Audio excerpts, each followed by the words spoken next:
نبينا محمد وعلى آله وصحبه أجمعين. أما بعد، نوينا التعلم والتعليم والتذكر والتذكير، النفع والانتفاع والإفادة والاستفادة والحث على التمسك بكتاب الله وسنة نبيه والدلالة إلى الخير والدعاء إلى الهدى ابتغاء مرضات الله وقربه وثوابه. آمين اللهم آمين. الحديث التاسع والعشرون، طريق النجاة. Tajuk besarnya adalah jalan keselamatan. Jalan yang membawa seseorang kepada keselamatan di dunia dan juga di akhirat. Bila berbicara tentang an-najah, tentang keselamatan, maka terbagi kepada dua bahagian. Yang pertama keselamatan di dunia, yang kedua adalah keselamatan di dunia dan juga di akhirat. Ada orang boleh selamat di dunia, tapi ia tidak selamat di akhirat. Selamat di dunia maksudnya dia hidup senang, tak ada mengganggu, dia tak sakit, dia hidup aman, tapi dipenuhi dengan perbuatan-perbuatan maksiat, maka dia boleh selamat di dunia tapi tak selamat di akhirat. Orang zalim kepada orang lain yang tak terhukum di dunia, belum tentu ia tak dihukum di akhirat. Namun orang yang dia mencari keselamatan di akhirat, dia akan selamat di dunia. Walaupun di dunia dia susah, walaupun di dunia dia dizalimi, walaupun di dunia disakiti, bila yang dicari keselamatan di akhirat, maka dia akan selamat di dunia dan juga di akhirat. عن معاذ ابن جبل رضي الله عنه قال قلت يا رسول الله أخبرني بعمل يدخلني الجنة ويباعدني عن النار.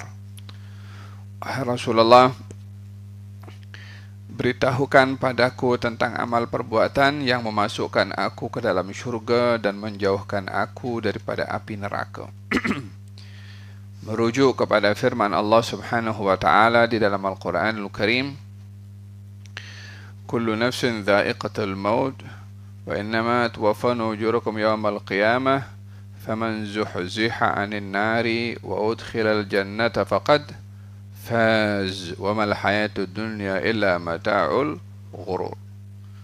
Setiap yang bernyawa pasti akan mati, dan kamu pasti akan diberi balasan sesuai dengan amal perbuatan kamu. Di dunia untuk beramal, di dunia untuk bekerja. Kerja kita dengan Allah Subhanahu wa taala di dunia dengan amal taat dan meninggalkan maksiat. Gajinya akan diberikan oleh Allah yang hakiki di akhirat nanti sebagai balasan, karena dunia daru amal wal akhiratu darul jaza. Dunia ini tempat untuk beramal, akhirat tempat untuk menerima balasan. Wa innamal jazaa'u min jinsil amal. Balasan di akhirat itu bergantung kepada amal apa yang kita lakukan di dunia. Kalau amal baik yang dilakukan di dunia, balasan di akhirat pun juga kebaikan. Kalau amal maksiat dilakukan di dunia, maka hukuman di akhirat akan diberikan. Fahimtum? Hada berkenaan dengan hubungan antara dunia dengan akhirat. Walihada dalam hadis Nabi Muhammad sallallahu alaihi wasallam menceritakan tentang orang yang retired, atau orang yang retired, yang pensiun. Ya kan? Bila orang itu pensiun atau pensiunnya, pensiun. Bila umur 63 tahun, mungkin 60 tahun kan. Itu kalau kerja di dunia. Kalau kerja dengan orang di jabatan-jabatan di dunia, baik itu di pejabat awam ke, baik itu di kementerian ke, baik itu sebagai ketua ke, baik itu sebagai apapun, ada dia punya masa tertentu. Satu masa dia akan retire. Tapi menurut baginda Rasulullah sallallahu alaihi wasallam, orang yang berada di dunia ini retire-nya bila meninggal dunia. Sebelum meninggal dunia tak ada retire, dia kena bekerja. Oleh hada beliau bersabda ketika orang itu meninggal dunia, katanya mustarihun au mustarahun, orang ini sedang rehat, retired, atau orang lain yang selamat daripada kejahatan orang ini. Nah, ketika meninggal dunia di bawah jenazahnya itu, ini orang sedang rehat ke, yakni menuju tempat dia punya pension, nak tempat rehat, nak tempat menikmati apa yang sudah ditanam selama ini. Faham dong? Jadi di dunia ini, walaupun tubuh badan tak boleh bergerak, tapi masih sadar, solat masih diwajibkan. Selagi dia masih sedar, tak boleh gerakan untuk rukuk dan sujud dengan anggota tubuh badannya. Kalau tak boleh berdiri, duduk. Tak boleh duduk, berbaring. Tak boleh menggerakkan kepalanya, gerakkan matanya. Tak boleh gerakkan matanya, gerakkan hatinya. Tak boleh baca dengan lisan, baca dengan hati. Selagi masih sedar, selagi akal masih ada, wajib dia solat. Faham tu? Oleh sebab itu tidak ada excuse orang untuk tidak solat dalam kondisi apapun, kecuali bila ia dalam keadaan hilang akal, hilang kesedaran. Rufi al-qalamu an thalath, anil naim hatta yastayqidh, wa anil sabi hatta yahtalim, wa anil majnuni hatta yufiq. Pena Allah diangkat daripada 3, maknanya tak dicatat perbuatan orang tu. Orang tidur sehingga dia bangun, orang budak bayi masih kecil belum baligh sehingga dia baligh, dan orang gila sehingga dia sedar. Selagi dia masih sedar, wajib untuk solat, wajib untuk zakat kalau dia masih punya duit. Dia tak boleh menguruskan dekat hospital, yang lain boleh menguruskan. Ahli warisnya ke siapa ke, wajib keluarkan zakat. Wajib ke puasa, wajib. Dia dah terbaring tak boleh dia berpuasa, keluarkan mud sebagai ganti daripada puasa. Wajib ke pergi haji, wajib. Macam mana nak pergi haji, dia terbaring dekat hospital? Tunggu sampai dia sembuh. Kalau memang tak boleh sembuh, maka gantikan haji badal, orang lain menggantikan hajinya. Wajib mesti. Selagi masih sedar, otaknya masih waras, wajib melakukan apa yang diperintahkan oleh Allah Subhanahu wa taala. Orang terbaring dekat hospital, dilarang ke mengumpat, lari darah mengumpat, wajib menghindarkan umpatan itu. Dia terbaring, kalau dia boleh bercakap dengan mulutnya mengumpat orang, dosa juga, hatta dia terbaring di hospital. Tetap kewajiban, perintah dan larangannya Allah ditetapkan kepada orang itu selagi masih akal fikirannya waras, dan akan dicatat perbuatannya. Faham dong? Oleh sebab itu, hubungan kita dengan Allah Subhanahu wa taala dalam kita beribadah ini tiada retirednya, kecuali kalau sudah terpisah ruh daripada jasad. Faham dong? So dalam hal ini Mu'ad bertanya kepada Rasulullah, ya Rasulullah, tunjukkan kepada aku amal yang membawa aku ke syurga dan menjauhkan aku daripada api neraka. Faman zuhziha 'anil nari wa udkhilal jannata faqad faz. Barang siapa yang dijauhkan oleh Allah daripada api neraka, 1. Kemudian dimasukkan ke dalam syurga, 2. Baru dia akan dikatakan berjaya. Faham dong? Ada kalanya orang itu kalau keluar daripada syurga dia risau, keluar daripada neraka. Macam itu ada satu orang itu kan, orang yang terakhir dikeluarkan oleh Allah daripada api neraka.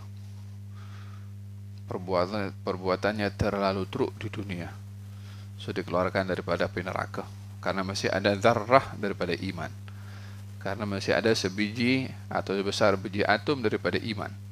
Dikeluarkan daripada api neraka dan dimandikan dengan air nahrul hayah, dimandikan dengan air kehidupan. Jadi kulit badan yang terbakar itu ketika dimandikan, dia kembali menjadi kulit badan yang sempurna. Kemudian ditanya oleh Allah Subhanahu wa taala, apa yang kamu mahu? Ya Allah, cukup engkau dah keluarkan aku daripada neraka ini dah, alhamdulillah. Subhanallah, hatta tak masuk syurga pun waktu itu orang sudah gembira. Apa sebabnya? Disebabkan oleh karena terselamat daripada pedihnya azab api neraka yang tak terbayangkan azab itu. Mungkin di dunia dia gunakan matanya untuk hal-hal yang tak elok, mungkin di dunia dengan pandang orang lain dengan pandangan hina, Mungkin digunakan tangannya untuk chat dengan orang-orang yang diharamkan untuk berinteraksi dengan mereka, dengan perempuan bukan muhrim ataupun dengan siapapun juga yang melakukan kata-kata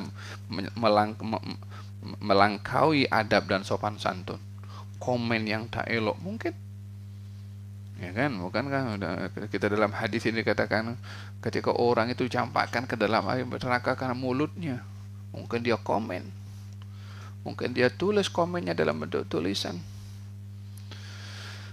Fahimtum fil hadis katanya wa inna rajula la yatakallamu bi kalimatin la yulqi laha balan. Ada orang bercakap satu kalimat, dia mungkin tak peduli dengan kalimat yang dia cakap, dengan kalimat tu dia masuk neraka jahanam, satu kalimat.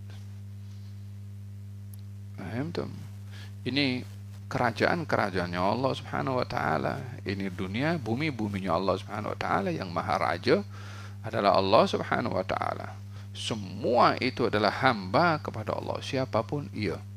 Mau ustaz, mau murid, mau mudir, mau bukan mudir, mau penasehat, mau bukan penasehat, CEO dengan bawahan, ketua dengan bawahan, pemimpin dengan yang dipimpin, raja dengan yang dipimpin oleh raja, semua mahkum. Semua itu adalah makhluk kepada Allah yang akan bertanggung jawab kepada Allah tanpa terkecuali. Bukan karena ustaz, ini tak payah dihukum sudah. Bukan karena dia syekh, ini syekh oke elok lah. Kan berhadap dulu. Mau syekh, mau ustaz, mau habib, mau siapa, semua. Mau murid, mau Melayu, mau orang Arab, mau orang Eropa, mau orang Jepun, mau orang mana, semua dihisab oleh Allah Subhanahu wa taala. Paham? Mau bangsa apapun juga. Semua di hadapan Allah sama. Apa yang membedakan? Takwa. Di hadapan Allah ini manusia, sama-sama manusia. Mau lebih mulia daripada siapa? Kita sama-sama daripada Nabi Adam kan? Faham tuh? So, jadi semua akan bertanggung jawab di hadapannya Allah Subhanahu wa taala, hatta satu kalimat. احفظ لسانك أيها الإنسان لا يلدغنك إنه ثعبان كم في المقابر من قتيل لسانه كانت تخافه لقاءه الشجعان. Jaga kau punya mulut. Sesungguhnya dia umpama ular yang boleh menyengat kepada kamu. Olehada kata baginda Rasulullah, man hafidha li, man dhamina li ma baina lihyaihi wa ma baina fakhidaihi dhamintu lahu al-jannah. Siapa orang yang jaga di antara dua bibirnya, lidahnya, mulutnya, dan yang menjaga di antara dua kakinya, yaitu kemaluannya, maka aku jamin dia masuk syurga. Ini garanti daripada Nabi SAW untuk masuk syurga. Apa katanya? Mulut dan kemaluan. Artinya yang banyak menyebabkan orang masuk neraka, mulut dan kemaluan. Faham dong? Walihada seseorang itu diperintahkan oleh Allah Subhanahu wa taala untuk menjaga dua ini. Menjaga mulutnya, menjaga kemaluannya dari hal-hal yang boleh membawa kepada apa yang dilakukan oleh mulut dan apa-apa yang boleh dilakukan kemaluan. Menjaga mulut daripada dusta, jangan berkawan dengan orang berdusta. Menjaga mulut daripada berdusta, jangan mudah dengar orang-orang dusta. Menjaga mulut daripada mengumpat, jangan berikan telinga untuk mendengarkan orang mengumpat. Menjaga mulut daripada memaki, jangan bersetuju kalau ada orang maki orang lain. Itu menjaga mulut. Menjaga mulut itu karena menjaga dulu telinganya daripada hal-hal yang boleh menyebabkan mulut bercakap. Karena mulut ini hanya laluan saja. Menjaga kemaluan daripada hal-hal yang dilarang, daripada mukaddimahnya, daripada melihat gambar yang tak betul, daripada melihat aurat perempuan atau orang laki-laki dan seterusnya, kena jaga itu. Wala taqrabu zina, jangan mendekati, kamu mendekati dulu, dilarang oleh Allah Subhanahu wa taala dalam Al-Qur'anul Karim. Faham dong? Orang kalau mendekati tempat-tempat terlarang lama-lama akan masuk. Faham tuh. Oleh hadza diingatkan di sini orang lelaki itu sudah khalas, kita tak mau sudah sudah keluar daripada api neraka, terima kasih ya Allah, tak mau dah. Alhamdulillah, dia bersyukur karena selamat daripada api neraka. Ada apa-apa permintaan? Katanya, tak ada ya Rabb, tapi kalau boleh aku nak dekat dengan pintu syurga supaya aku boleh nampak syurga. Melihat dirinya tak layak masuk ke dalam syurga. Maka kata Allah Subhanahu wa taala, jangan-jangan nanti kalau aku kasih kepada kamu, kamu dekat dengan pintu syurga, nanti kamu nak benda yang lain lagi. Ternyata ya Rabb, aku tak nak apa-apa lagi. Cukup aku dekat dengan pintu syurga dah cukup aku bersyukur. Kata lelaki itu. Maka dipenuhi oleh Allah Subhanahu wa taala permintaannya. Didekatkan dengan pintu syurga. Dalam hal ini lelaki tadi itu sudah merasa bersyukur karena selamat daripada api neraka, walaupun tak masuk syurga. Nak gambarkan betapa dahsyatnya azab api neraka. Ketika saat dikeluarkan pun dia sudah bersyukur. Dia bersikap demikian disebabkan dia merasa tak layak untuk masuk ke dalam syurga, disebabkan terlalu banyak dosa yang ia lakukan, sehingga dia merasa malu meminta kepada Allah Subhanahu wa taala untuk masuk ke dalam syurga karena melihat pada perbuatannya yang terlalu banyak maksiat dilakukan oleh dia. Maka pada akhirnya didekatkan oleh Allah dengan satu tempat yang dekat dengan pintu syurga. Nampak daripada pintu syurga orang-orang sedang menikmati kenikmatan dalam syurga. Dia pun hari-hari tengok macam tu. Kalau tengok hal-hal yang seronok, maka dia ingin pun juga untuk masuk dan merasakan keseronokan itu. Akhirnya diminta kepada Allah, ya Allah, kalau boleh aku masuk pintu syurga itu sikit depan pun tak apa, dia kata. Karena rahmat yang Allah Subhanahu wa taala dan sifat Allah itu maha merahmati kepada hambanya, maka hamba tadi dimasukkan oleh Allah ke dalam syurga, katanya yang luasnya 10 kali ganda daripada luasnya bumi ini, daripada rahmat yang diberikan oleh Allah Subhanahu wa taala. Itu kenikmatannya. Tapi dalam nerakanya betapa dahsyatnya, dia merasakan kesakitan yang luar biasa. Faham tuh? Oleh hadza kata Mu'adz bin Jabal, ya Allah, tunjukkan aku kepada amalan yang masukkan aku ke dalam syurga dan menjauhkan aku ke dalam neraka. Faham tuh? Jadi nak masuk syurga tanpa masuk neraka. Orang masuk syurga selepas masuk neraka sakit luar biasa, azab itu dahsyat di neraka. Tapi kalau orang masuk dalam syurga tak masuk neraka, kan itu satu anugerah yang amat luar biasa. Semoga Allah Subhanahu wa taala masukkan kita ke dalam syurga tanpa melalui neraka, tanpa melihat dengan penglihatan yang menakutkan tentang neraka. Walaupun setiap orang daripada manusia pasti akan melintasi neraka Jahannam, wa minkum illa wariduha. La ilaha illallah. Wa minkum illa wariduha. Masing-masing daripada kamu pasti akan masuk, maksudnya lalu, ketika jembatan yang terbuat daripada rambut dibentangkan di atas neraka untuk lalu. Walaupun tak masuk dalam neraka, tapi nampak betapa dahsyatnya itu neraka. Kalau Sayyidina Abdullah ibn Rawahah, salah seorang pemimpin yang dilantik oleh Nabi untuk memimpin pasukan dalam peperangan Mu'tah. Dalam peperangan Mu'tah. Maka Abdullah ibn Rawahah dia menangis, katanya. Kata-kata ditanya, ya Abdullah bin Rawaha, kenapa kamu menangis? Kamu takut mati ke? Katanya. Katanya, aku bukan takut mati, tetapi aku risau firman Allah yang Allah berfirman, wa minkum illa wariduha. Setiap kamu pasti akan melintasi neraka Jahannam. Dan sesungguhnya demikian itu hatman maqdiyah, itu ketetapan yang Allah tetapkan kepada semua makhluk untuk lalu. Dan jembatan itu sirat di atas neraka Jahannam. Saya tak tahu masa saya lalu itu saya akan dapat lepas ke atau saya jatuh ke neraka. Sementara dia sahabat Nabi, sementara dilantik oleh Nabi sebagai panglima perang, tak dilantik kecuali Nabi percaya. Dan tak mungkin orang dipercaya oleh Nabi orang yang tak baik. Dan dia sudah mendapat kabar gembira untuk masuk dalam syurga, itu pun dia takut. Saya tak tahu saya akan lepas ke atau tak lepas. Kita perlu belajar daripada sahabat Nabi seperti ini.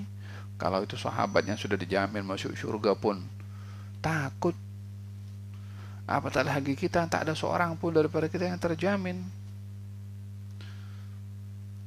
Jaga mata daripada maksiat, mulut daripada maksiat, telinga daripada maksiat. Ini anggota badan ini dulu kena jaga dulu.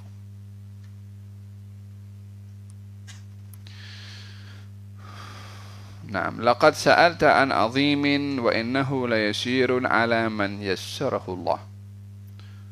'Ala man yassarahu Allah Ta'ala alaih. Kata baginda Rasulullah mengatakan kepada Mu'adz, wahai Mu'adz, kamu telah bertanya soalan yang amat besar, yang amat agung. Seakan-akan Nabi ingin memberitahukan, wahai Mu'adz, soalan kamu yang kamu bertanya tentang amalan yang memasukkan ke dalam syurga dan menjauhkan kamu daripada api neraka, ini soalan bukan sembarang soalan. Dia soalan yang teramat besar. Dia soalan yang cukup berat. Soalan ini yang tak terbayangkan betapa pentingnya seseorang untuk mengetahui. Karena tak seorang pun daripada kita yang boleh menjamin dirinya termasuk ahli syurga. Ada boleh jamin kita termasuk ahli syurga? Kita tak tahu. Kita sekarang ini dalam peringkat berjalan. Kita akan sampai destinasi. Kita tak tahu apa yang akan berlaku pada kita di masa hadapan. Ya kan, nasib kita tak ada siapa yang tahu kecuali Allah Subhanahu wa taala. Bolehkah kita jamin? Saya kan sudah belajar sekarang. Saya kan sudah belajar hari-hari baca Quran. Ya sekarang, esok berapa banyak orang yang dia belajar, dia penghujungnya melakukan maksiat. Berapa banyak orang yang mengaji Quran yang dia baca melaknat kepada yang baca. Bukankah di dalam hadis dinyatakan pertama orang masuk dalam neraka orang alim? Pertama orang masuk dalam neraka itu orang yang baca Quran. Awwalu man tusa'ar bihin nar yaumil qiyamah. Orang pertama akan dicampakkan ke dalam neraka hari kiamat al-alim, orang alim dan orang yang baca Quran. Kenapa orang alim masuk dalam neraka? Sebab dia tidak ikhlas dalam mencari ilmu atau menyampaikan ilmu. Ilmunya mungkin ilmu tafsir, ilmu hadis, ilmu tasawuf, ilmu aqidah, ilmu kalam. Sama juga orang yang belajar. Dia belajar ilmu tafsir, hadis, tapi niatnya tak betul. Ilmu yang dipelajari tak diamalkan. Faham? Jadi dalam hal ini bertanggung jawab. Tapi kalau dia belajar ilmu lillahi ta'ala, dia menyampaikan ilmu karena Allah ta'ala, maka dia berada pada tempat nomor 2 setelah para anbiya dan rasul. Tinggi kedudukannya, sebab ilmu itu adalah amalan, atau ilmu itu adalah amanah yang Allah berikan kepada para anbiya dan rasul, dan juga kepada para ulama. Jadi kedudukan ulama dekat dengan para anbiya.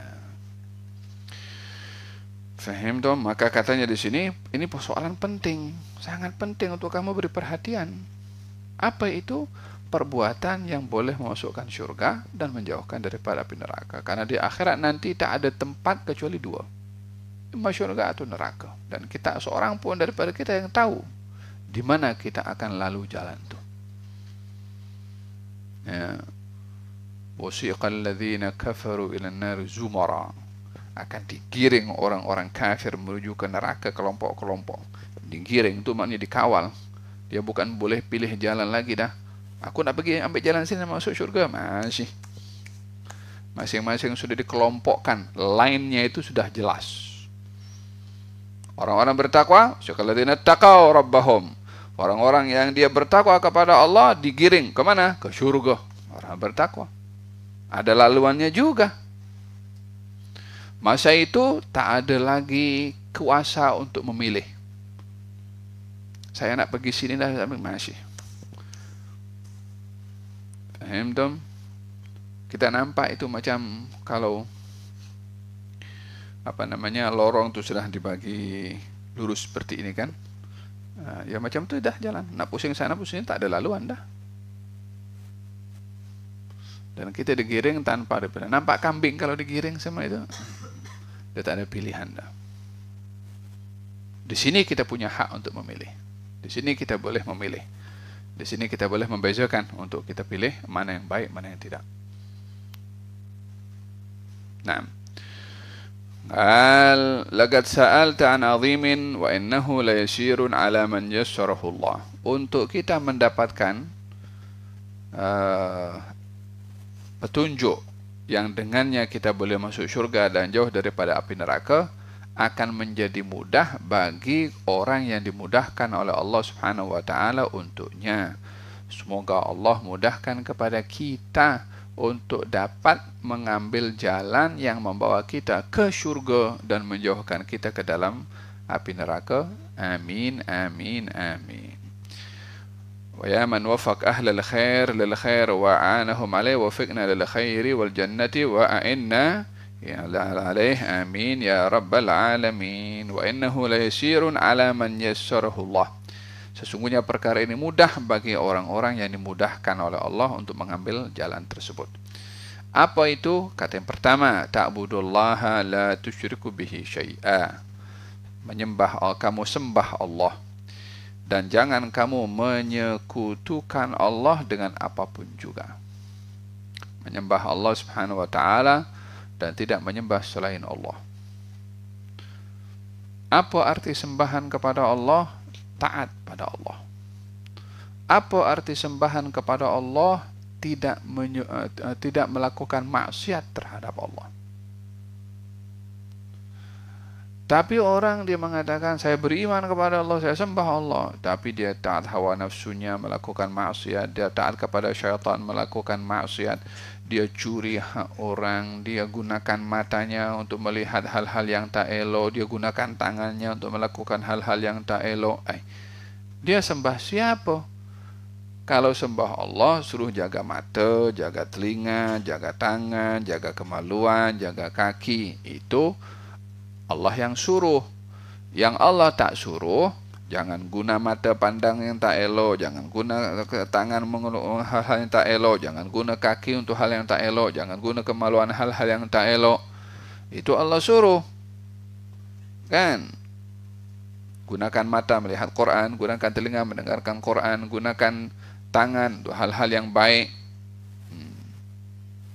Allah larang mata kita hal-hal yang melihat yang lucah, melihat hal-hal yang pandangan menghina kepada orang lain. Itu yang Allah larang. Tapi iblis kata, mata gunakan hal-hal yang tak elok, mata pandang orang dengan pandangan hina. Jangan gunakan mata melihat Quran. Iblis kata macam tu, syaitan kata macam tu. Lalu kita mengatakan saya beriman kepada Allah, saya taat kepada Allah, tapi perbuatannya ikut iblis. Iman jenis apa itu? Sementara kalau kita cakap ini syaitan laknat, mal'un, ini syaitan dilaknat oleh Allah Subhanahu wa taala, mulut kita kata syaitan dilaknat, tapi di belakang kita ikut syaitan. Mengumpat orang ikut syaitan, melihat hal yang tak elok mengikut syaitan, menggunakan kata-kata yang tidak sopan dan tidak menepati santun, ikut kepada syaitan. Paham tu? Kita perlu untuk jujur, untuk ada amanah ketika mengatakan saya sembah Allah, saya beriman kepada Allah, tidak menyekutukan Allah. Buat apa yang Allah suruh, tinggalkan apa yang Allah larang. Itu baru apa yang dikata itu dikotekan oleh perbuatan, ditunjukkan dengan perbuatan. Ta'budullaha la tusyriku bihi syai'an. Baik itu larangan menyekutukan Allah dalam akidah dan juga larangan menyekutukan Allah dalam amal. Karena syirik ini ada dua. Syirik yang besar yaitu menjadikan Tuhan bersama dengan Allah. Syirik yang kecil adalah riya. Syirik yang kecil riya. Apa itu riya? menyekutukan Allah dalam amal perbuatan. Beribadah tapi mengharapkan pujian daripada orang. Beribadah tapi nak menunjuk-nunjuk pada orang. Itu syirik kecil. Nah, wa tuqimus salata. Kamu mendirikan salat. Pada hadis Jibril, hal ini sudah dibahas. Mendirikan salat. Kita diperintahkan menjaga salat, kita diperintahkan untuk mendirikan salat. Mendirikan salat maksudnya jaga rukun, jaga adab, jaga sunnah. Faham? Menjaga salat itu tadi mendirikan. Menjaga salat maksudnya menjaga hak-hak salat sebelum salat dan menjaga hak-hak salat setelah salat. Sebelum salat rasa semangat untuk kita mendirikan salat. Dikumandangkan adzan seronok untuk melakukan salat. Menjaga hak salat, bersiap sedia dengan pakaian yang rapi dan wangi untuk kita melakukan salat. Ini kan private meeting kita dengan Allah Subhanahu wa taala. So kita kena jaga adab-adab itu. Menjaga hak salat selepas salat. Salatnya sudah selesai. Assalamualaikum warahmatullahi wabarakatuh. Zikirnya sudah. Jaga hak salat di luar salat. Apa jaga hak salat di luar salat? Inna salata tanha 'anil fahsya'i wal munkar. Jaga. Kita kan sudah salat, fahsya jangan buat. Kita dah salat, munkar jangan buat. Kalau tidak, macam mana kita akan mengaku kita salat kalau perbuatan kejinya dilakukan, perbuatan mungkarnya dilakukan. Allah kata salat mencegah orang daripada perbuatan keji dan mungkar. Tapi kita salat melakukan perbuatan keji dan mungkar. Yang salah siapa? Tak mungkin Allah salah. Problem ada kepada kita. Wa tuqimus salata wa tu'tiyaz zakata, dan mengeluarkan zakat. Dalam hadis Jibril kita sudah bahas, wa tasum Ramadan, dan juga berpuasa Ramadan.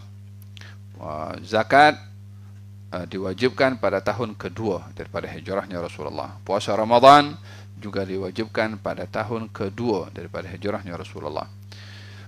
Mendirikan salat diwajibkan pada tahun ke-10 dari kenabian Nabi Muhammad SAW pada peristiwa Isra dan Mi'raj. Jadi kewajiban rukun Islam itu pertama 2 kalimat syahadah, itu daripada memang syarat sahnya seibadah itu adalah kepada orang-orang yang beriman, kemudian salat, kemudian zakat, kemudian puasa Ramadan. Dan wa tahujjul bait, beribadah haji bagi siapa yang mampu diwajibkan oleh Allah. Ada mengatakan pada tahun kelima, ada mengatakan tahun ke-6. Walaupun baginda Rasulullah melaksanakan haji itu pada tahun ke-10. Pada tahun ke-10 daripada hijrahnya Rasulullah sallallahu alaihi wa ala alihi wasallam, yang dinamakan haji beliau namanya haji wada'. Nah, wa hada satu bahagian disebutkan oleh Nabi sallallahu alaihi wasallam, ala adulluka ala abwabil khair.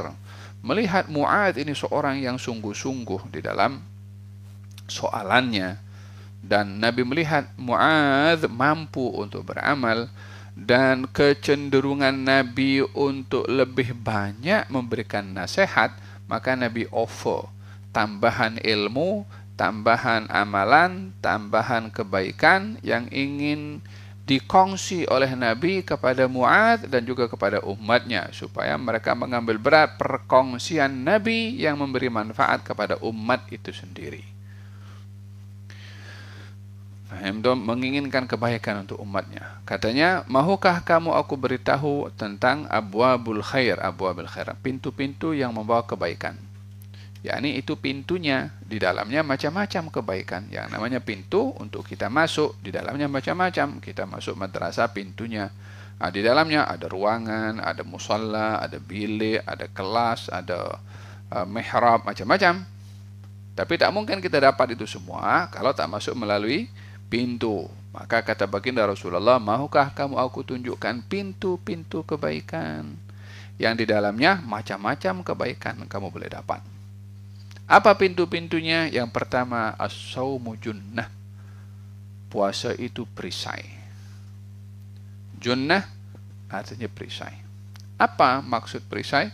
Perisai itu kalau orang gunakan perisai dalam perang itu untuk mengelak daripada senjata musuh kena kepada dirinya. Kalau itu panah ke, pedang ke. Kalau dia tak tangkis dengan perisai itu, mungkin kena kepada anggota badannya. Fahim dong? Maka Nabi menggambarkan, puasa itu umpama perisai. Kalau perisai itu untuk mengelak daripada bahaya benda tajam, pisau ke, pedang ke, tombak ke, panah ke. Puasa itu adalah perisai untuk tubuh badan daripada hawa nafsu ke, daripada menggunakan anggota badan hal-hal yang maksiat ke, daripada tergelincir mulut ini berkata dengan kata yang tak elok. yakni umpama macam mana perisai itu boleh menolak benda-benda tajam, puasa ini sendiri pun juga umpama perisai daripada hal-hal yang memudaratkan kepada diri sendiri, daripada hawa nafsu, daripada pan mata, daripada anggota tubuh badan. Yang paling dahsyat lagi adalah perisai kepada api neraka Jahannam. Saumu junnatun, puasa itu perisai daripada orang itu dimasukkan dalam api neraka. Oleh hada dijadikan oleh Allah Subhanahu wa taala syurga ini ada laluan pintu bagi orang yang berpuasa. Namanya pintu Ar-Rayyan. Bila hadis menyatakan ada pintu namanya Rayyan, yang hanya masuk situ adalah hanya orang-orang yang berpuasa sahaja. Oleh sebab yang demikian dikatakan puasa itu perisai daripada hal-hal yang memudaratkan, dan puasa itu adalah pintu kepada orang menuju ke syurga yang dengannya akan terhalang daripada api neraka. As-sawmu junnatun, puasa itu perisai daripada hal yang membahayakan, termasuk daripada api neraka. As-sawmu junnatun. Was-sadaqatu, yang kedua, tudfi'ul khati'ata kama yudfi'ul ma'u an-nara.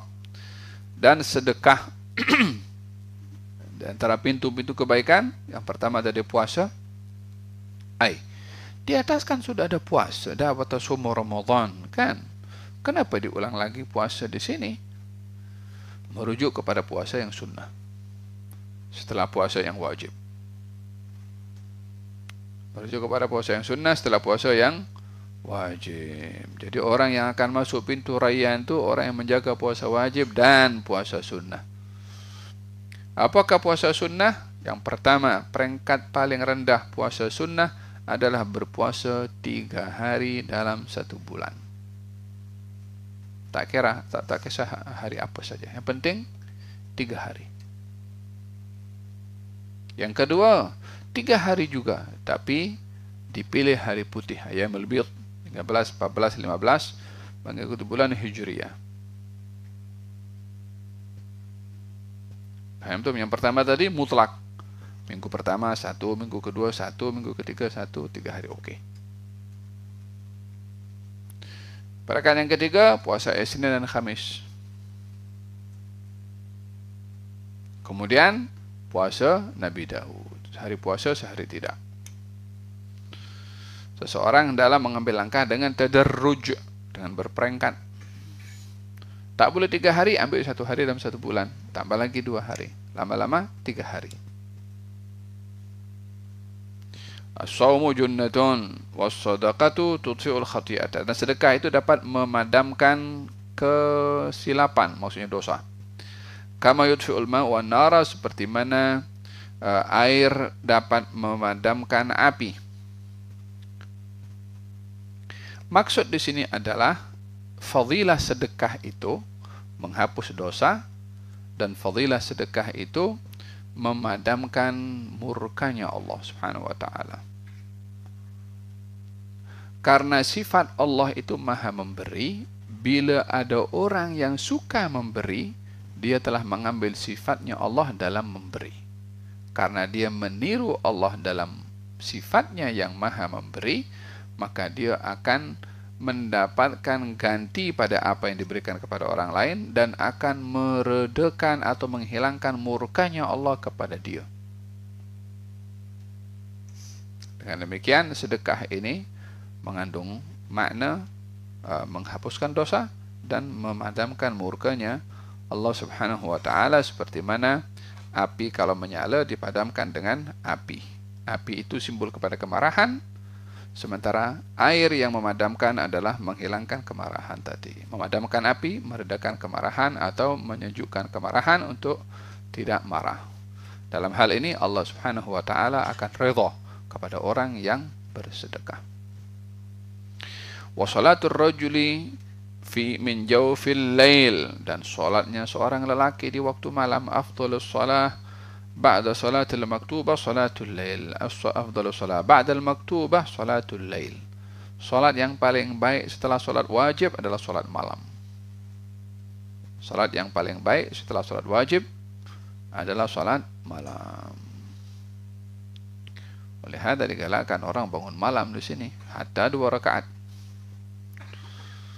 Hatta 2 rakaat di tengah-tengah malam.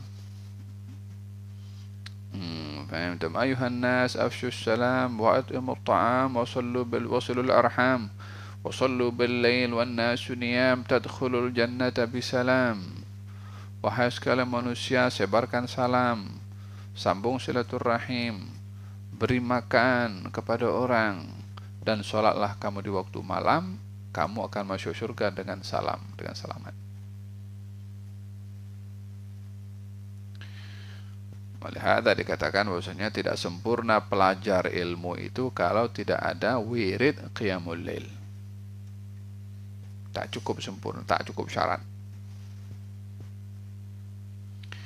Kalau ada orang datang ke rumahnya Imam Ahmad bin Hanbal, katanya saya mau belajar hadis, katanya. Maka diletakkan di bilik macam asrama macam itulah. Di hadapan biliknya diletakkan air bekas supaya dia bangun malam dan berwudu. Ternyata malam-malam dia tak bangun, subuh baru bangun. Sampai terbit selesai semua dah pagi-pagi. Kata Imam Ahmad bin Hanbal mengatakan kepada murid, kau bawa barang kamu balik ke rumah. Kamu tak layak, tak cukup syarat untuk masuk untuk belajar. Enggak, apa sebabnya? Kamu tak bangun malam. Sudah menjadi satu hal kewajiban bagi pelajar ilmu agama untuk bangun malam. Kewajiban walaupun bukan dari Allah Subhanahu wa taala. Hukum salat malam kita semua jelas hukumnya sunnah. Tapi bagi seorang pelajar ilmu mesti bangun malam. Paham tuh? Melihat kalau dikejutkan untuk bangun malam jangan marah. Itu yang akan ambil manfaat antum sendiri. Kita bangun malam, ya dapat pahala siapa? Ya kita, bukan yang bangunkan. Yang bangunkan dapat pahala kasih kejut ya. Syaitan bagi tahu kepada orang itu. Tapi kan bangun malam kan hukumnya sunnah. Kamu tak sholat pun tak dapat dosa. Itu hak aku lah. Tak dapat pahala aku bangun. Kalau tak nak aku nak tidur terpulang kepada aku. Syaitan cakap macam tu. Kita di sini tak bagi ruang syaitan kacau. Kita nak di sini pelajar dapat pahala, bukan kurang pahala. Kita nak pelajar di sini bangun malam supaya ilmunya berkat, bukan nak dapat ilmu tapi tak berkat. Kita nak pelajar itu mendapatkan perhatian dari Allah dengan bangun malam. Oleh hada dalam Al-Quranul Karim Allah Subhanahu wa taala berfirman, "Alladzi yaraka hina taqum." Dialah Allah yang nampak kamu ketika kamu bangun malam. Kan hari-hari Allah nampak kita. Kenapa dalam hal ini yaraka hina taqum? Nampak kamu ketika bangun malam. Maksudnya perhatian khusus diberikan oleh Allah kepada orang yang bangun malam. Yang tidur malam rugi. Faham dong? Wa salatul rajuli fi jawfil min jawfil lail thumma tatajafa junubuhum manil madaji'. Ditafsirkan dalam hadis bahwasanya ini bagi mereka yang bangun malam. Tatajafa junubuhum manil madaji', menjauhkan diri mereka daripada tempat pembaringan, maksudnya bangun malam. Dalam tafsir juga dikatakan bahwasanya ianya adalah orang yang menjauhkan diri daripada tempat pembaringannya di waktu maghrib, antara maghrib dengan isya, maka dia jauhkan daripada tidur. Karena dahulu orang munafik selepas maghrib tidur, tak salat isya dan tak salat subuh. Nah, hatta balagha ya'malan. Thumma qala ala ukhbiruka bi ra'sil amri wa amudihi wa dzirwati atau wa dzurwati sanamihi. Maukah kamu aku beritahukan tentang ra'sul amr, yakni ra'sul amr ini pokok-pokok masalah, wa amudihi, tiang-tiangnya, wa dzirwatu sanamihi, dan kemuliaan yang tertinggi daripada amalan itu. Qultu bala ya Rasulullah, ya Rasulullah aku mahu. Tadi Mu'ad tanya satu benda, Nabi offer lagi. Maukah kamu aku beritahukan tentang pintu-pintu kebaikan? Beritahu oleh Nabi apa pintu-pintu kebaikan. Dia beritahu lagi, kamu mau aku beritahukan tentang pangkal kepada masalah yang baik, kemudian tiang-tiangnya, kemudian yang puncak daripada kebaikan. Maukah kamu beritahu kepada kamu itu? Makin diberitahukan oleh Nabi hal-hal yang memberikan manfaat kepada kita kan. Kalau diberitahukan kan untuk kita beramal, bukan untuk kita dengar saja. Qultu bala ya Rasulullah, ya Rasulullah aku nak juga. Katanya Rasul amri al-Islam. Pokok kepada segala masalah itu adalah Islam. Maknanya bermula daripada Islam itulah yang akan memberikan image yang baik pada kita.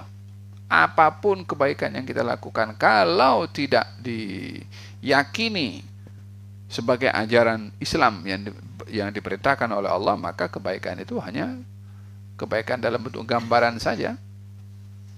Nah, wa amudihi, wa amuduhu as-salah, tiang kepada Islam itu salat.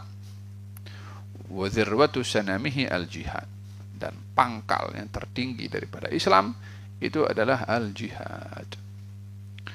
Olehada kita digalakkan ketika meminta kepada Allah untuk dapat ruang untuk berjihad di jalan Allah Subhanahu wa taala,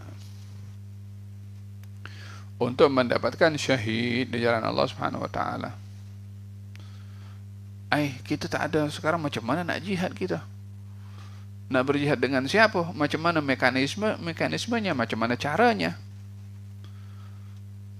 Mustahil zaman ini kita kalau untuk nak create jihad negara bukan ikut 100% seperti mana undang-undang dalam Islam. Macam mana kita nak jihad? Kita tak ada latihan untuk masuk dalam jihad, angkat senjata ke, kalau nak dengan pedang ke atau dengan pistol ke.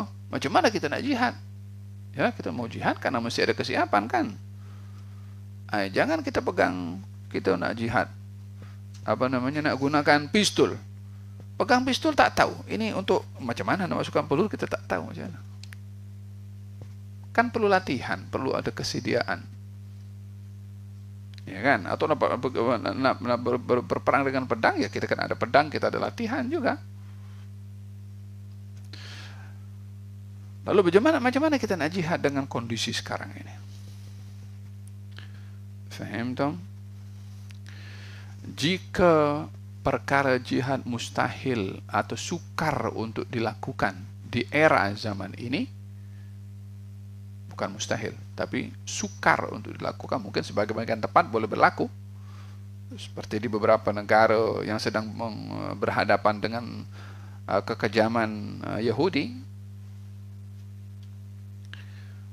Kalau kita tidak boleh berjihad dengan apa dimaksudkan di dalam syariat tentang jihad, biarlah kita punya cita-cita untuk kita berjihad.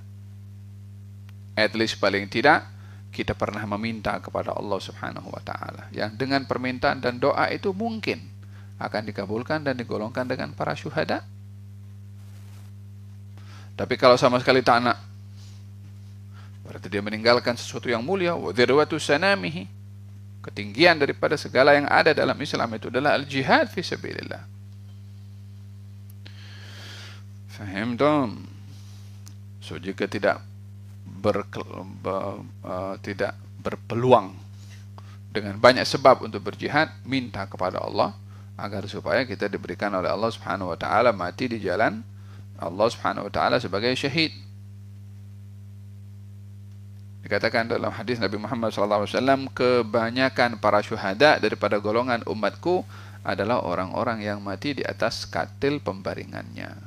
Maksudnya bukan di medan perang, tapi dikumpulkan dengan para syuhada. Dengan apanya? Semangatnya, doanya, dengan ilmunya. Karena arti jihad ini juga macam-macam. Ya kan? Orang mencari ilmu karena Allah, jihad fi sabilillah.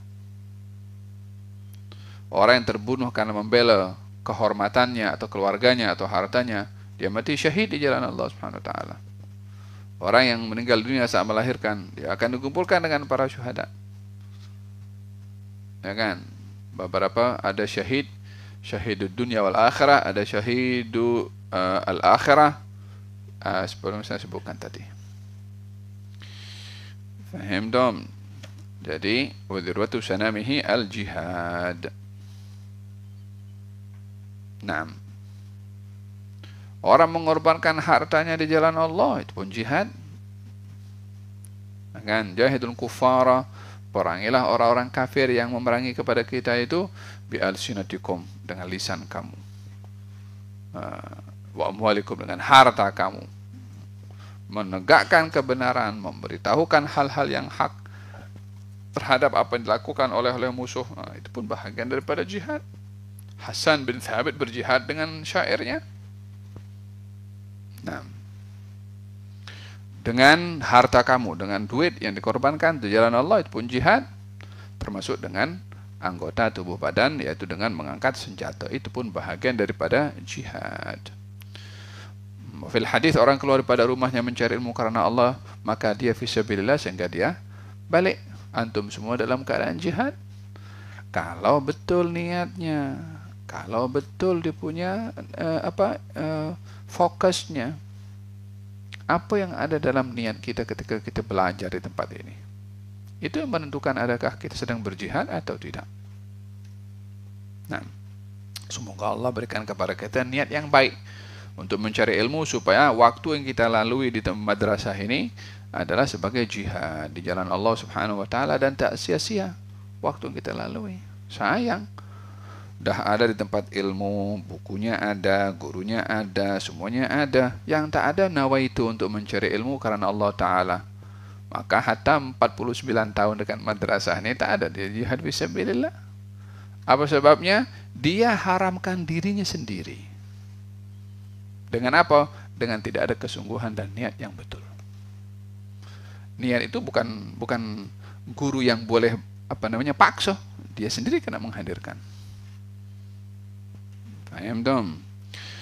Ala ukhbiruka bimilaki dzalika kullihi. Ditambah lagi oleh Nabi sallallahu alaihi wasallam, maukah kamu aku beritahukan bimilaki dzalika kullihi, yakni untuk kamu dapat semua itu dan tak ada sedikit pun yang menghalangkan untuk kamu untuk mendapatkan kesemua itu, untuk kamu dapat kontrol sesuatu, mendapatkan semua yang kebaikan yang saya sebutkan tadi. Katanya, bala wa Rasulullah, ya wa Rasulullah, apa itu? Fa akhadha bilisanihi. Nabi memegang kepada lisannya. Thumma qal kuffa 'alaika hadha, jaga ini, lidah, daripada pembicaraan yang tak betul. Qultu ya Nabi Allah, wa inna la mu'akhadhuna bima natakallamu bih. Wahai Nabi Allah, kita ni akan dicatat ke, akan dihisab ke, akan dihitung ke apa saja yang kami cakap. Kata Nabi, thaqilatka ummuka. Ini kalimat thaqilatka ummuka ini kalimat yang biasa digunakan oleh orang Arab bila ingin menunjukkan rasa takjub atau hal-hal yang pelik atau menghairankan. Bagaimana benda ini tak tahu? Kalau kita dekat Malaysia ni kan, kalau ada hal-hal yang alamak, ya kan? Kalimat alamak ini kan ungkapan rasa, dia mengungkapkan sesuatu, ya kan? Apa lagi selain alamak, apa ni?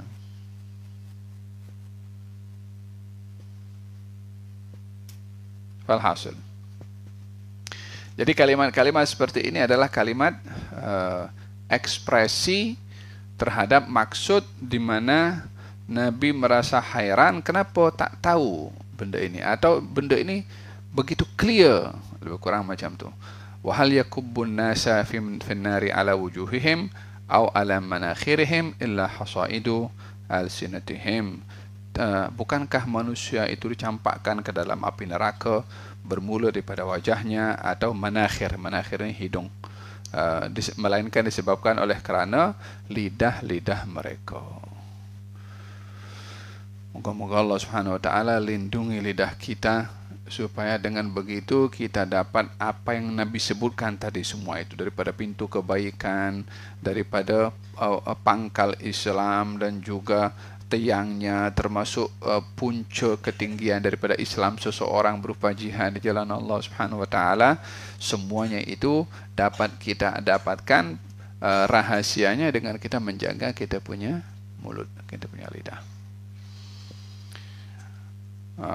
يا من وفق أهل الخير للخير وفقنا للخير وأعنا عليه. اللهم يا من وفق أهل الخير للخير وأعانهم عليه وفقنا للخير وأعنا عليه. آمين آمين آمين. انشد يا منشد.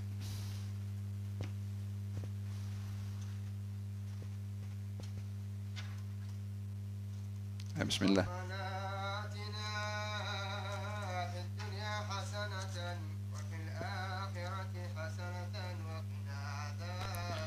آمين.